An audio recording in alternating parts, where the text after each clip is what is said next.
Welcome. We are so glad to have you here for yet another Commemorative Air Force webinar. This is an awful lot of fun to get to talk to people who are in the know and share with you CAF stories along the way. And we've got a really interesting one for you today. I'm going to hold off on starting this for just a minute because we said 3 o'clock and my clock isn't showing quite 3, but we're so pleased to have so many of you join us. And I understand we've got some fans of the Pedone family from Europe that are joining us today, and a lot of others from around the United States. So thrilled to have all of you taking part in this great webinar. My name is Nancy McGee, and I am the Vice President of Education for the Commemorative Air Force. And today we have a story of love and war for you. A pilot and a flight nurse off to World War II in Europe. These two young Americans answered the call to serve in a time of war. They represent thousands of other young Americans who flew, sailed, and crawled into harm's way 76 years ago, D-Day, June the 6th, 1944, to stop an evil that threatened our freedom.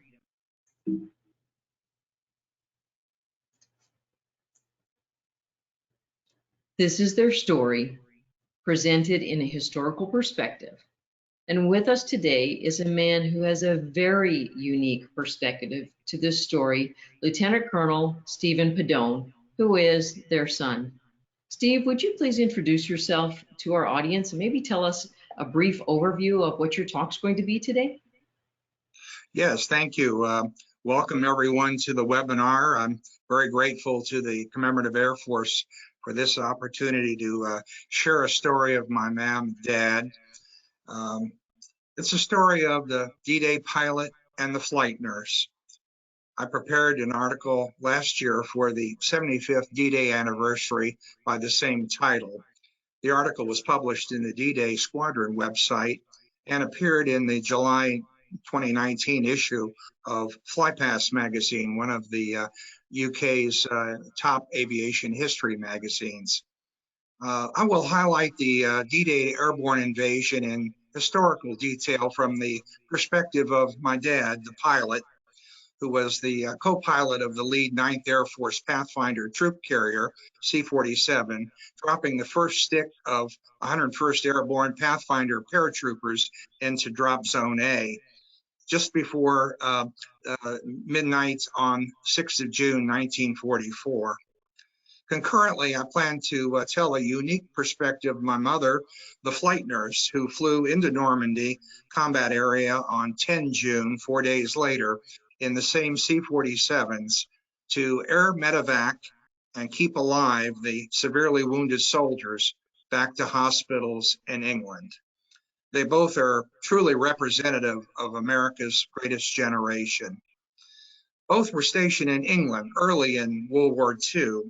They came from different backgrounds, very different backgrounds. Vito, my dad, was the oldest son of Italian immigrants growing up in Mount Vernon, New York, just outside of New York City. He had been studying aeronautical engineering at North Carolina State College when Pearl Harbor happened. Jerry was from Scottish ancestry, growing up in Oklahoma, and a registered surgical nurse. Like so many Americans from different parts of the country, they likely would have never met had it not been for World War II, which brought them together to do a tough job and a dangerous job for our country. You know, you shared with me when we were chatting earlier that your family has a very long history of service to the United States of America. So would you tell us a little bit about that, please? Yes, our family has had a long and distinguished record of military service in the defense of our country.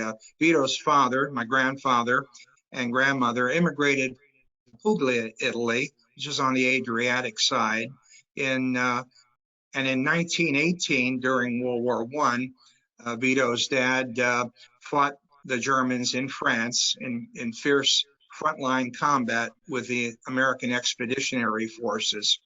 and also served in the occupation forces. He was wounded twice, but stayed in the fight to the very end in all the battles. 23 years later, his three children, my dad, my uncle, and my aunt, pictured here, would have to again answer the call to service and go off to war to fight, and this time the Nazi Germany, and get the job finished, kind of left undone at the end of World War I.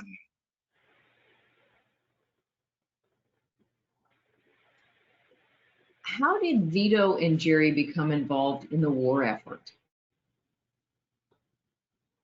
Like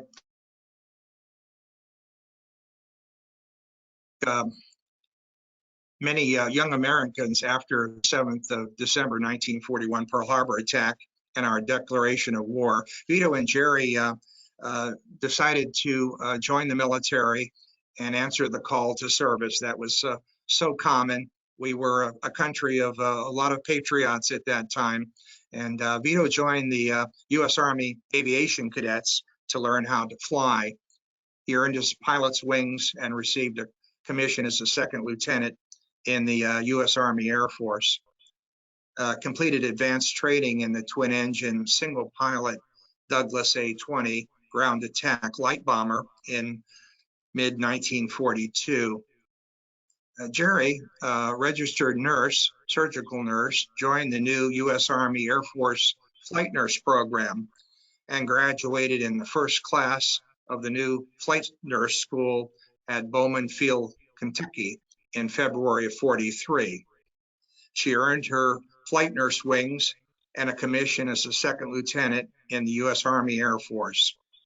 Jerry's best friend, Jerry Dishroom, also from Oklahoma, had graduated from the same nursing school and was the distinguished graduate in that first class, receiving the first pair of flight nurse wings. They would go off to a war together. Vito and Jerry were now trained and ready for their initial duty assignments.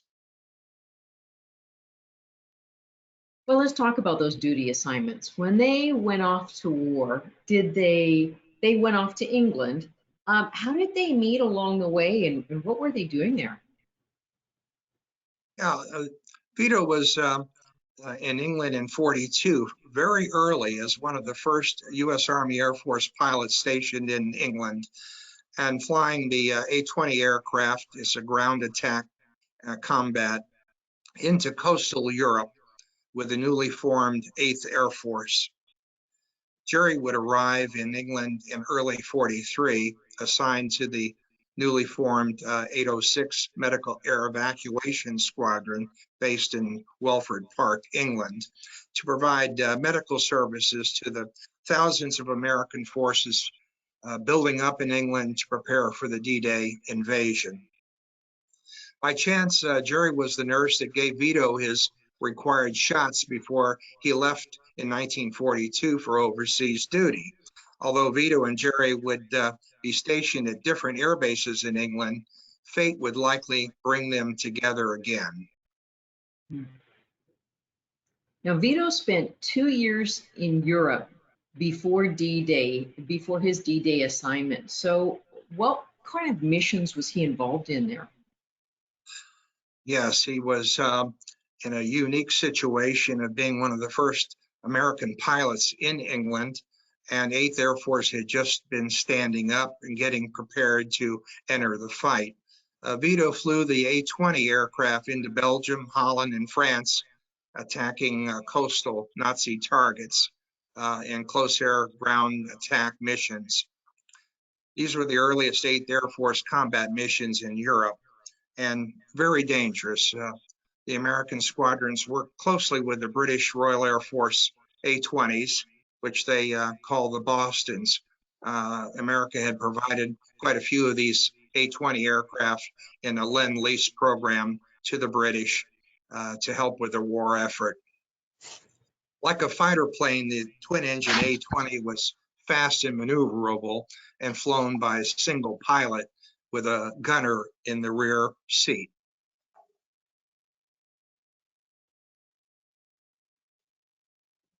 However, the A-20 light bombers were vulnerable to German fighter attack. RAF fighter squadrons during these early days would provide protective cover for the A-20 missions. In addition to the 4,000-pound capacity bomb bay, the A-20 armaments included 6 forward-firing 50 caliber machine guns mounted in the nose, and 2 more mounted in forward-facing guns in the side-mounted blisters on the sides, both sides of the nose. That's a lot of firepower. These forward-firing guns provided devastating firepower during a low-level ground attack on a particular target. Vito would complete 25 missions flying into coastal Nazi targets on the continent. Wow, that was not an easy 2 years that he served there before D-Day. So what was it like for Jerry and the other flight nurses who were serving in Europe? Jerry and her best friend Jerry also were assigned early in 43 to the newly formed Medical Air Evacuation Squadron based at Welford Park, England. Jerry was immediately very busy preparing for the influx of thousands of American airmen and soldiers who would soon be arriving in England to press the 8th and 9th Air Force air attacks on Germany and to build up forces in preparation for the D-Day invasion. As a surgical nurse, she provided medical care and assistance in surgery at hospital care for American airmen and soldiers during this period. Jerry participated in troop carrier and medevac training, planning, and exercises intended to prepare all the airborne assault forces for the dangerous D-Day mission ahead.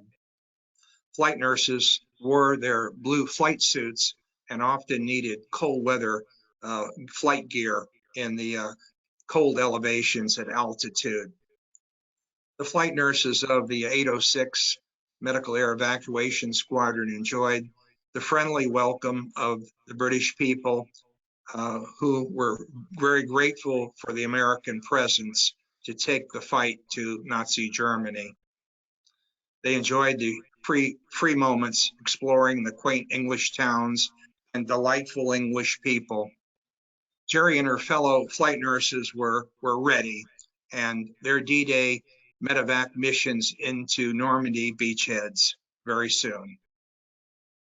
You know, I'm looking at some of those images on there and thinking about the discussion we had last week with the WASP and about the zoot suits and some of those cold weather clothes that I see the flight nurses in don't look like they were tailored to fit women. They look pretty awkward and heavy and not well fitted at all. Yes, exactly. A variety of different outfits were available.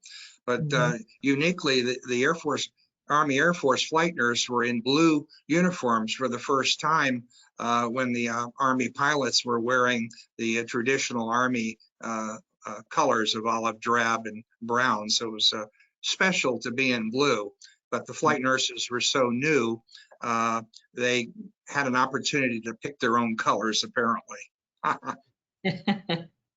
Now, courting in a war zone cannot be an easy task at all. So how did your parents manage? Yes, they were stationed on different air bases, not too far away, but far enough that you really needed time to get there. So Vito and Jerry soon met in 43 and found they had something in common. Their common mission was to fly into combat in C-47s on D-Day. So undoubtedly they met because Vito was flying to different air bases on training missions and must have met Jerry there at Welford Park on one of those training hops. When they met in England, Jerry recalled having given Vito his shots in the long line of other airmen who would soon be going overseas. I recall Jerry saying, "I remember him because he was such a handsome and dashing character." Yeah, character he was. That's true. I'll attest to that. Their initial friendship blossomed into a long-distance courtship in England. And when possible, Vito flew various aircraft available to visit Jerry at her air base. The American air bases provided clubs for social relaxation and periodic special events like the World War II big band sounds of Glenn Miller's band, provided music and dancing for the overseas Americans. There were very romantic English towns and countrysides must have contributed to their engagement. Vito and Jerry were married in Reading, England on 28 September 1943 and honeymooned on the southeast coast of England. Now that's their wedding photo in the middle there, isn't it? Yes. Wow, that's great. September of 43. On the left, yeah, good. Yep, I'll go back to that. There we go. On the left Nice. is the two of them on the control tower at the airfield that Vito was stationed at. And you can see the flight suit that she's wearing is blue, not in color, but it's blue. And he's in the tan and the leather flight jacket there. What a treasure to have that photo. That's great. Well, now it's back to war. When we were doing one of our practices last week, you were telling me about the lessons learned in Sicily in the airborne assault there, and that what those lessons were really shaped the way things went for the D-Day invasion. So would you share with us what those lessons were all about? Yes, Nancy, in preparation for D-Day, the planners looked closely at the recent U.S. and Allied air assault missions. There were several mishaps and many lessons learned from those major airborne assault activities, especially the one into Sicily on 10 July 1943. Serious mishaps occurred, including rather poor coordination among the invasion forces, which is serious. Friendly fire, a very, very serious problem, was evident. The C-47 troop carriers flying over to prepare for the drop were misconstrued as German bombers by the naval forces. 23 C-47s were actually shot down in friendly fire, and most of the crews and paratroopers on board were killed. Not all, but quite a few. Other mishaps involved not really having adequate intelligence on the enemy strength and disposition in that area of Sicily. Locating the drop zones and closely dropping the paratroopers all together on the drop zone proved to be challenging. So the lessons learned from that particular event and others similar were important for the planning for D-Day, and they included better planning and coordination of the combined force assault, which included many times Army Air Corps, Navy, and RAF, Air and Naval Forces. Better intelligence of enemy forces and their disposition, and train intelligence and mapping, very important to the friendly forces going in. Better C-47 air crew and paratrooper training, including exercise rehearsals, was clearly important. For the friendly fire problem, adding proper markings on the Allied aircraft and flying C-47 routes that might avoid friendly fire was something they would need to prepare for. Use of well-trained Pathfinder air crews and Pathfinder paratroopers to find and mark the drop zones before the main body of paratroopers arrived to jump is probably one of the largest lessons learned of the Sicily invasion. Because the use of electronic equipment to find and mark the drop zones for the paratroopers would be employed for D-Day. Attack at night when possible for surprise and the cover of darkness. Kind of rounded up the lessons learned in general that they needed to incorporate it into the planning. Fascinating. Well, let's talk about the D-Day invasion. What did the preparations look like for Vito and his unit as he was getting ready for that mission over Normandy? Vito's experience in flying combat missions in the A-20, he had become a captain at this point and asked to transfer from the A-20 units to the 9th Air Force troop carrier in preparation for the D-Day operations. And being an experienced pilot of a twin-engine aircraft with combat experience, was a good fit for him to transition into the C-47 aircraft quite quickly. As a result, he was assigned in 43 as the operations officer of the new 9th Air Force Pathfinder troop carrier unit, commanded by Lieutenant Colonel Joel Crouch, a former C-47 airline pilot with considerable experience.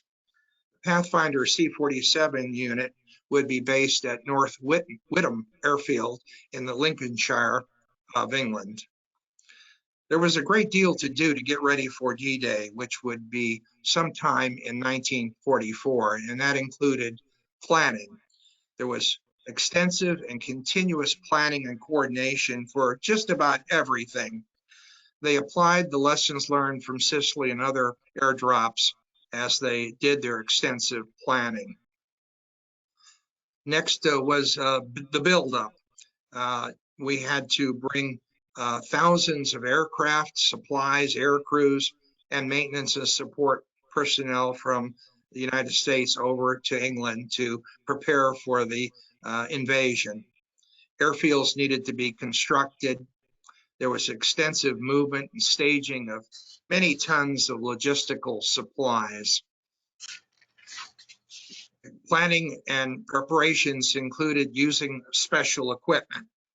The long-range aircraft navigation system that the British were using, called GEE, used radio signal triangulation to determine the relative position of aircraft, in this case the C-47 troop transports, as they flew into Normandy.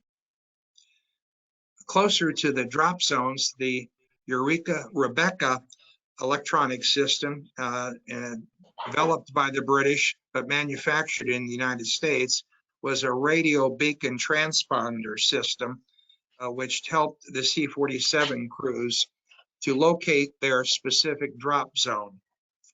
The Eureka part of the system was a man-pack radio beacon transponder with an antenna carried by the Pathfinders as they jumped and set up quickly on the drop zone. The Rebecca part was a directional homing antenna mounting on the nose of the lead C-47s that would transmit a signal at a specific frequency, which could be received by the Eureka ground transponder beacon at their designated drop zone. That Eureka transponder then would automatically send a return signal, which would be received by the Rebecca directional antenna mounted in the nose. Mounted in the cockpit of the C-47 by the navigator was the visual electronic display for the Rebecca system, which the navigator used to read off the distances to the drop zone and check the compass bearing heading that the aircraft was flying on to reach the drop zone.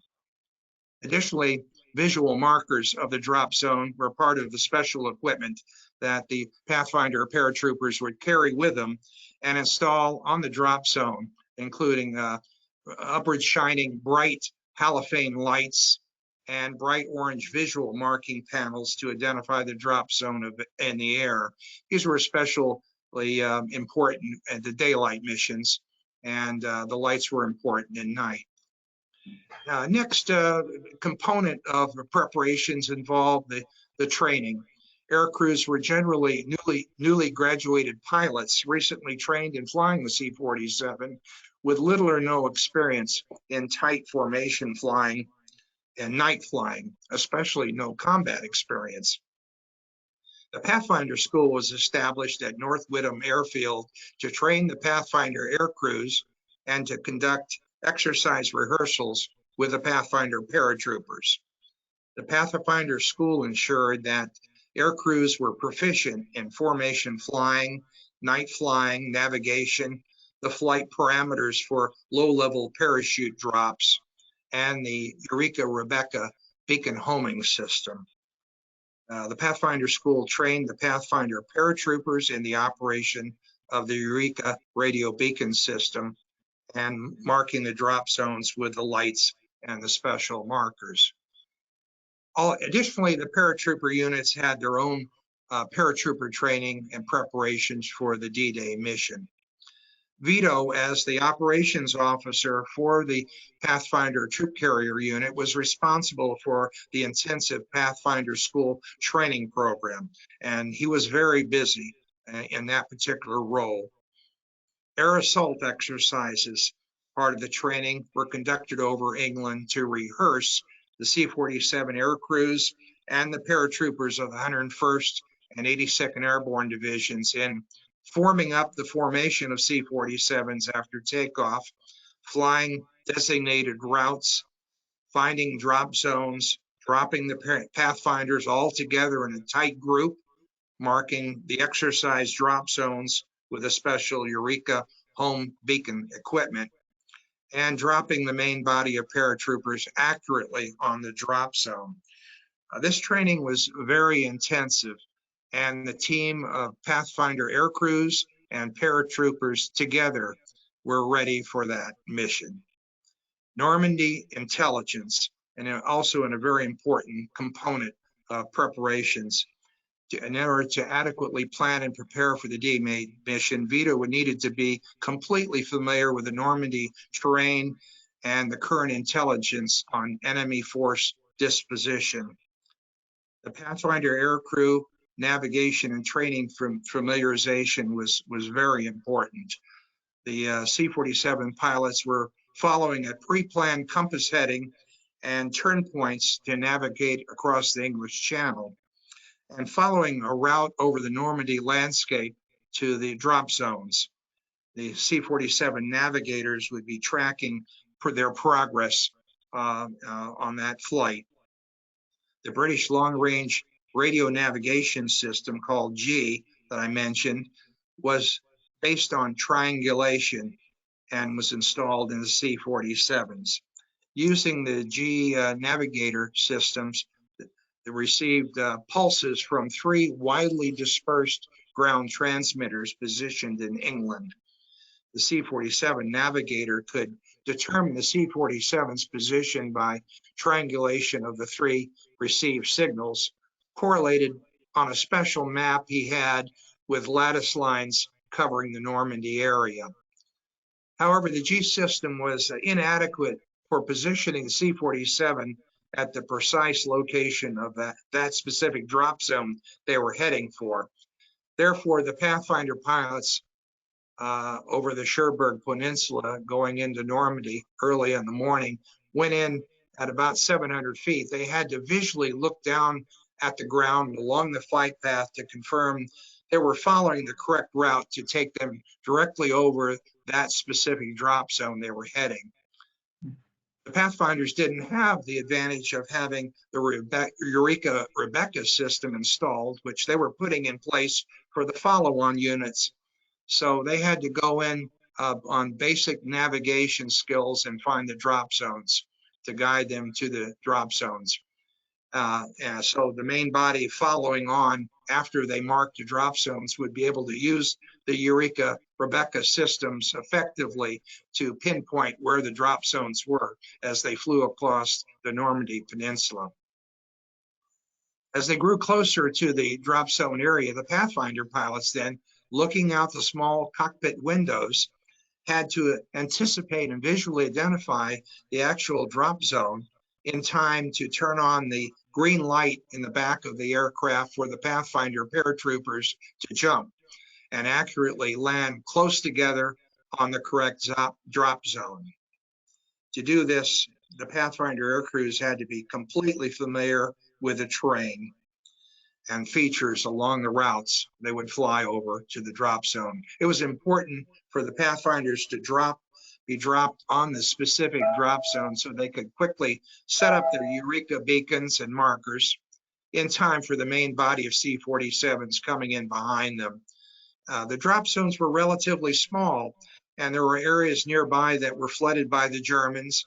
And of course, there were German forces stationed very nearby. So it was tricky finding the correct drop zones where we had a limited area to drop our paratroopers in a relatively safe environment. Vito instructed the Pathfinder pilots in memorizing the key terrain features all along the route compass heading they would fly. Vito and the Pathfinders used detailed maps of Normandy made from RAF reconnaissance photographs by a group of ladies of our Army Map Service called the Military Mapping Maidens. Today, we are fortunate to have an original military mapping maiden joining us on the webinar, Bea McPherson, 98 years old, from Ohio. She's delightful and shared with me her experiences at this very special moment in our history. Welcome, Bea. We thank you for your special service to our country.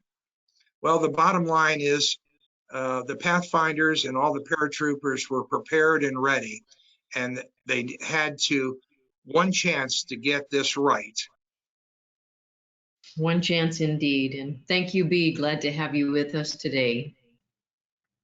Well, so for our audience who may not be familiar with the objectives for the invasion of Normandy, what we call D-Day, would you discuss what the plan was? Yes, what was the status of the D-Day readiness at this critical moment in history? Hitler had made some big mistakes in not invading the British Isles and leaving it to serve as an Allied staging base for an invasion. That was very clear.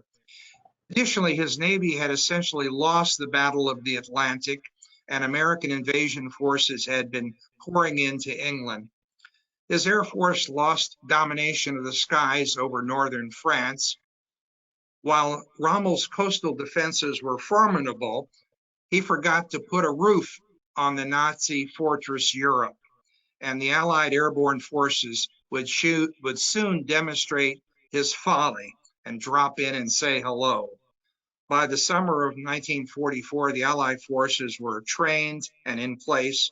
Deceptive plans appeared to be working, and the detailed invasion plans were well-defined, rehearsed, and ready to execute. The stage was set for the D-Day invasion of Normandy in early June 1944. The unknown variable was the weather, and this factor would be the defining moment for General Eisenhower, the Supreme Allied Commander.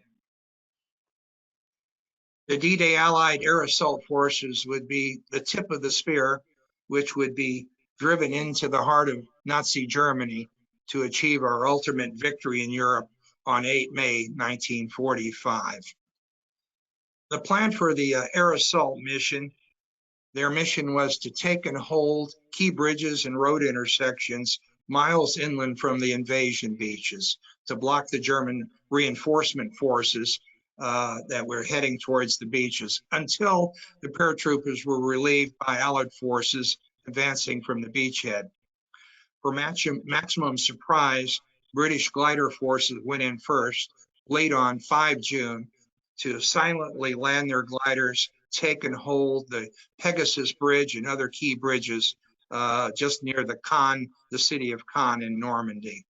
The American Pathfinders would go in first in front of the airborne moments later, comprised of 20 Pathfinder C-47s, each with a stick, as it's called, of 18 Pathfinder paratroopers. 3 Pathfinder C-47s would be assigned to locate and drop on each of the 7 drop zones for the Americans behind Utah Beach. Their mission of the Pathfinder paratroopers would be to set up the Eureka radio beacons and other marking lights and panels very quickly on the drop zone. Once the drop zone was marked, the Pathfinder paratroopers would prepare to defend their position and later joined the American Airborne Unit to execute their broader mission in Normandy. Just behind the Pathfinders, about 15 to 30 minutes, would be the main body of 800 plus C-47s, led by the C-47, That's All Brother, part of the Commemorative Air Force family.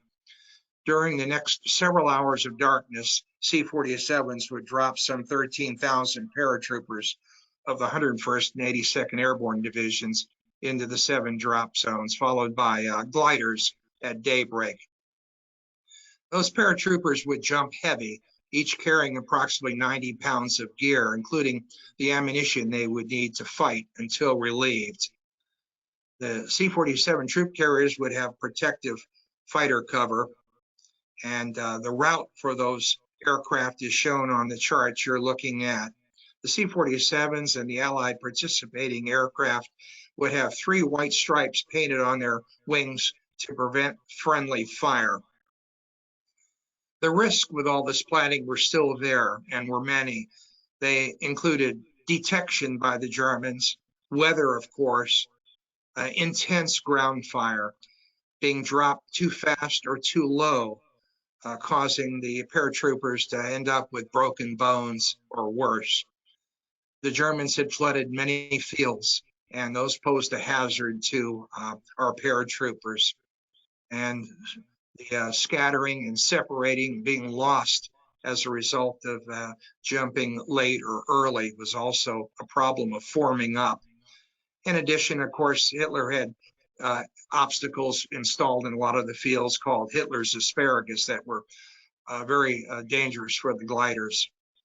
I feared that most of the airborne forces would be killed or captured, but he knew their presence was absolutely essential to the success of D-Day. Thank you. That's a really well worded and concise summary of that. That could take an entire semester of college history to learn. Tell me about Vito's role for D-Day. Now, the lead Pathfinder C-47 would be piloted by Lieutenant Colonel Crouch and Vito as his co-pilot. 20 Pathfinder C-47s in their crew with about 250, 280 Pathfinder paratroopers of both the 101st and 82nd Airborne Division combined the Pathfinder force. Their mission, of course, to find and mark the drop zones so the main body of C-47s right behind them could be dropped in the correct places and safely. The combined air assault Pathfinder force would stage out of North Whittam Airfield. Although the weather was bad, Ike said, "We must go." All the forces were in place, and we would probably lose surprise if we delayed any longer. Ike visited the Pathfinders at North Whittam just before they took off late on 5 June. 20 Pathfinder C-47s took off, formed up in the air behind Colonel Crouch and Vito's aircraft. They flew close formation, very close over the English Channel to avoid German radar in complete silence, and with only one rearward forcing light in the dark night to help their formation flying. Turning to fly to the new heading towards the Normandy coast, they climbed to 700 feet, but soon encountered very low and dense cloud cover as they approached the coast, making close formation flying extremely dangerous. They dropped in altitude somewhat, but gained only sporadic glimpses of the ground. Just as they suspected they were near drop zone A, Vito told Colonel Crouch, "I can see we are over the drop zone." Colonel Crouch immediately turned on the green light for the jumpers in the rear of the aircraft, signaling them, the Pathfinders, to jump. Out they went into the darkness and into history, led by Captain Frank Lilliman. These would be the first Americans on Normandy soil. The main body of C-47s and paratroopers would encounter the same low visibility and intense ground fire as the Germans had been awoken by the earlier Pathfinder C-47s. 29 C-47s and most of their onboard paratroopers would be lost to ground fire The overall paratrooper losses would be far less than I anticipated, but still at around 2,500.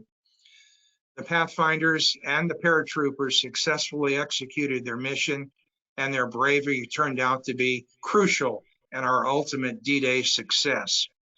Upon returning, Colonel Crouch and Vito were ordered to report directly to Ike after their mission to explain what they saw and how the mission was executed. Then they jumped back in their C-47 to get in line to go take more paratroopers into Normandy. For Jerry and the other flight nurses, D-Day involvement primarily came a day later. Would you tell us about their duties? Yes, the air evac missions needed to be held up until there was an area that they could safely bring in the C-47s to evacuate the wounded. And that ended up being on the 10th of June in a dirt field just behind Utah Beach to evacuate 14 of the most severely wounded soldiers. Jerry came in at that time. These were the same C-47s that had dropped the paratroopers with only the same D-Day stripes, no Red Cross, no special markings. They had fighter escort protection, of course. Jerry was the single flight nurse on board, and her mission was to keep alive and care for these severely wounded soldiers while they were flown to awaiting hospitals in England. They brought in essential military medical supplies, which they quickly offloaded, and 14 stretcher patients were quickly loaded into the C-47 and hung from special stretcher straps on both sides of the interior. Jerry would recall having to perform emergency procedures to save the lives of some of these soldiers during the flight. They would make the round-trip medical flights regularly as the invasion forces pushed inland. The air medevac units and flight nurses would eventually relocate to makeshift bases in France to directly operate in theater. Jerry and her fellow flight nurses would save the lives of many soldiers and prove the worth of the air medevac flights with the flight nurses on board. That's an amazing story, Steve. I can't imagine as newlyweds that's what their future was in their first year or two of marriage. So you were sharing with us earlier that 1944 was really a bittersweet year for your family. So could you explain to us the emotional roller coaster that your parents were on? Yes, obviously the success of D-Day was a great boost to the morale of all the British and American Canadian forces that participated. Vito and his family would have terrible news of the death of Vito's brother, 21 years old, and an instructor pilot, B-24 instructor pilot. Stephen was killed in a B-24 aircraft accident at Davis Monthan Air Base on 14 September 1944. The gravestone you see there, obviously very special, hand carved, depicting the B-24 crash. Jerry had separated from the service late in 44, expecting a child. She went to Mount Vernon, New York to stay with Vito's parents. I recall her mentioning the initial finding the cultural differences she experienced for the first time with an Italian family, but in mourning situation, quite strenuous for her, I can imagine. Vito's son was born on 30 November 44 and named after his brother, Stephen Peter Pedone. But Vito remained in Europe flying C-47 missions for some time. Both Vito and Jerry's service did not end with the successful conclusion of World War II. Would you briefly describe some of their post-war involvements? Vito and Jerry continued in the Air Force, and he had top-level assignments, many important moments in our nation's history, completing a 30-year career in 1970. They had contributed to our World War II victory over Nazi Germany and the winning of the Cold War, which led to the ultimate demise of the Soviet Union and the resulting freedom for Eastern European nations so long under communist domination. His personal contributions to our nation's defense were significant and lasting. Vito and Jerry started and operated two successful businesses following military retirement. Vito was interviewed by the History Channel, and that interview is quite revealing of his personal stories on the D-Day mission.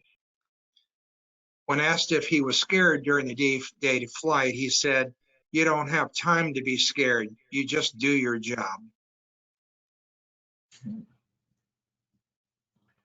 Now, Vito also played a big role in the 50th anniversary of the celebration of D-Day. So what was his involvement there?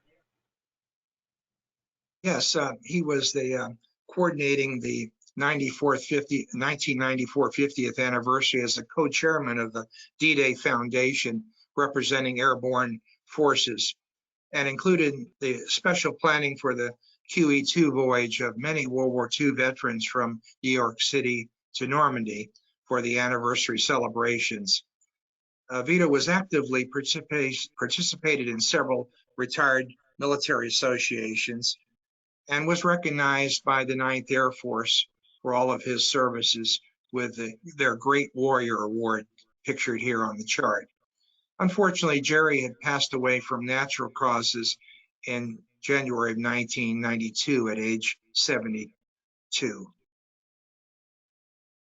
Far too young. And then Jerry was buried in Arlington National Cemetery, and are a number of your family members. So what does that really mean to you? Yes, it's obviously a very great honor to be in Arlington. Vito passed away in 2007 at the age of 87, and both are honored at Arlington National Cemetery. Uniquely, Vito's parents and brother are interned just behind Vito and Jerry, and off to the side is a third family grave, a baby son of mine that lived very short time in the adjacent grave.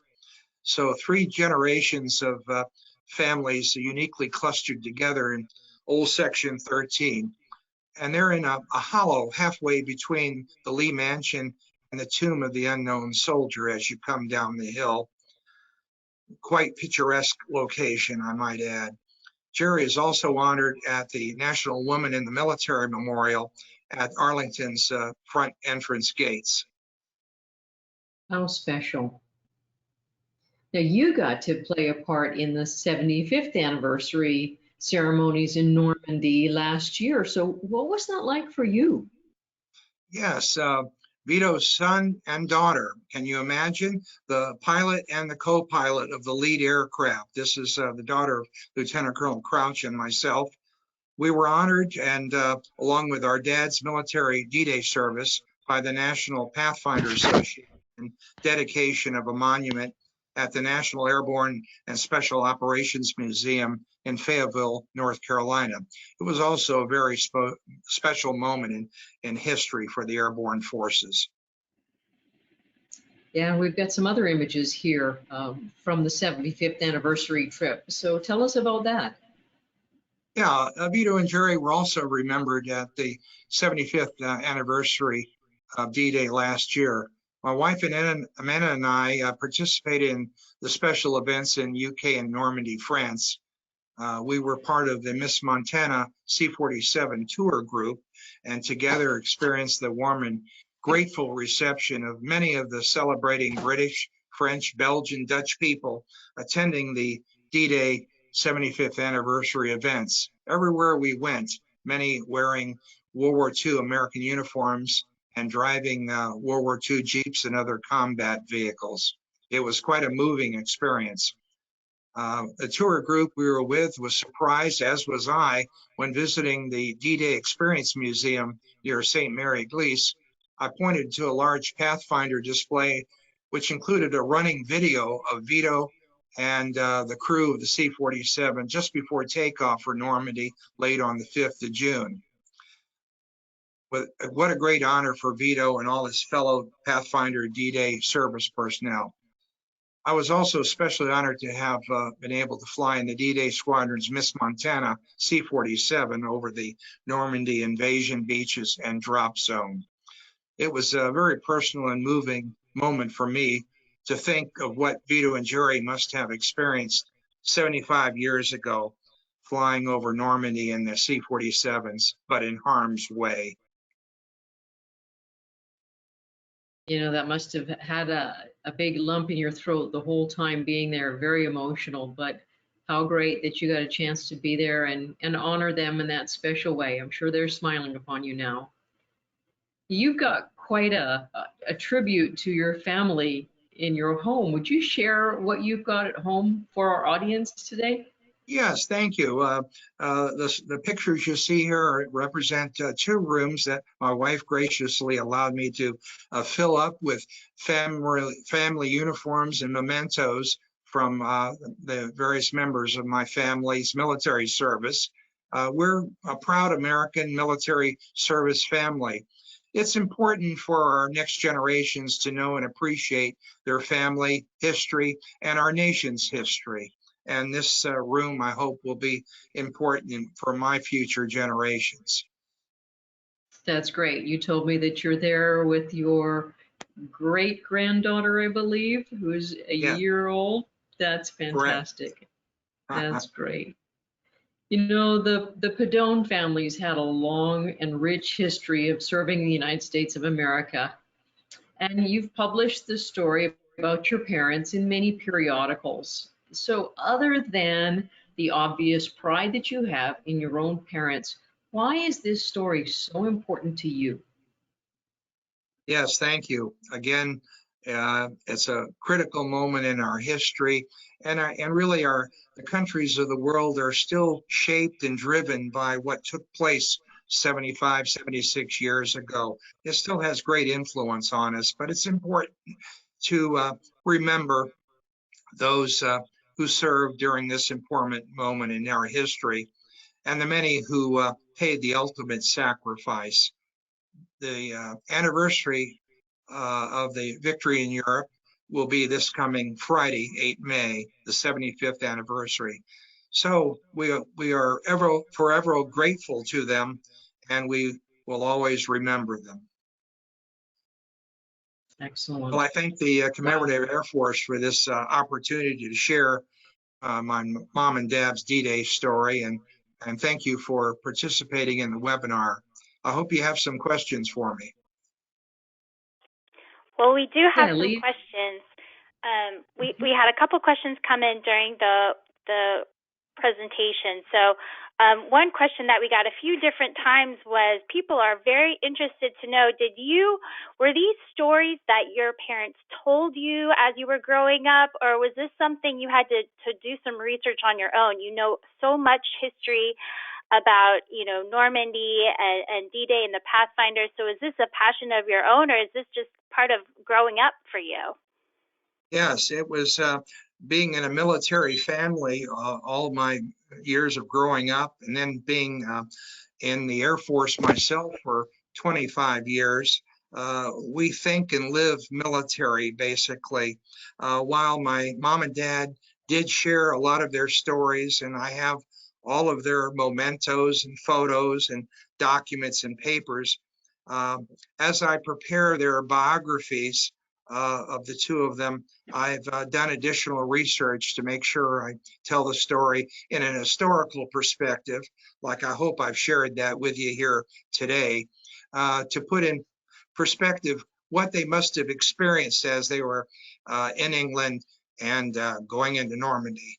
So it's a little bit of firsthand experience from my mom and dad, and my research into the specifics of how did they manage to pull this off, because the equipment and capabilities we had 75 years ago pair very little with what we're doing today in the military. It's the same basic missions, but the capabilities are so far ahead that it's hard for us looking back to appreciate the what they did. and the risk that they encountered. And that's necessary to have an appreciation for how important they were to our future. One of the questions that came in was, out of curiosity, how was Vito chosen for C-47 duties? Coming from flying A-26, how did he go from A-20s to C-47s? Yes, exactly. Yes. He really wasn't ready to go back home, which he probably could have, having completed 25 missions. And I think he might have actually already have met Jerry when he made that decision. I think that's true. So it was probably say, how do I stay in England longer? Well, let's say he was obviously wanting to stay and fight longer. But you know, having flown in combat in a twin-engine aircraft was rare. There were only a handful of Americans had that experience in 1943, as the 9th Air Force stood up and the troop carrier units started flowing in from the U.S. into England. So his knowledge, experience, and maybe a little determination was valuable. So, but I understand it was his choice to stay and be part of the Normandy invasion. That was where you needed to be to make things happen. And another question about his flight experience: did he go on to fly the B-26 Marauder? What were some of the other aircraft he flew after D-Day? Yes, he flew combat in Vietnam in the B-26, but it was the invader version, the Douglas version of the aircraft. You'll see pictured on one of the slides. Again, early in the Vietnam War, he was one of 4 colonels that flew in Vietnam during the entire war in Vietnam. But he was there in the early 60s as an advisor, and he was also in charge of the ARPA field unit in Saigon. That's the Advanced Research Project Agency that was there to figure out how do we win and fight a counterinsurgency war, which is what the Vietnam conflict was. And so he was kind of a key player in the initial starting of the war in 63, 64. But he flew out of Benoit Air Base in the B-26 Invader, which is a smaller light bomber. But he flew again by himself. The Americans were not supposed to be flying in combat, but they were. And in the co-pilot seat was a Vietnamese NCO in the aviation business, but he had no idea how to fly the airplane. But if they were shot down, then it would be the plausible story that Americans weren't in combat. It was the Vietnamese still flying them. That's a piece of history that's probably not well known. Fortunately, he made it back okay. What happened was these World War II B-26s, the wings started coming off in flight, and they lost 2 or 3 before they ground all of them in early 64. Another unique story in aviation history. One question we have is, did the Pathfinders come in from both over the water and from the land side? Yeah, no, they all flew the same route, coming across southeast England and heading towards the Jersey Islands on the Atlantic side of the Cherbourg Peninsula. And they came in that direction and compass heading to ensure that they were going to be able to hit the drop zones accurately and to avoid detection clearly. Flying. So they were over water for as long as possible and basically approached the drop zones from behind, not flying over the very heavily fortified beaches. But they all flew together and veered off to the 7 drop zones. We're actually very closely clustered behind Utah Beach for the Americans. The British Pathfinders and paratroopers approached from a different direction, directly from the beach from southern England into their drop zones, which were over near the city of Cannes.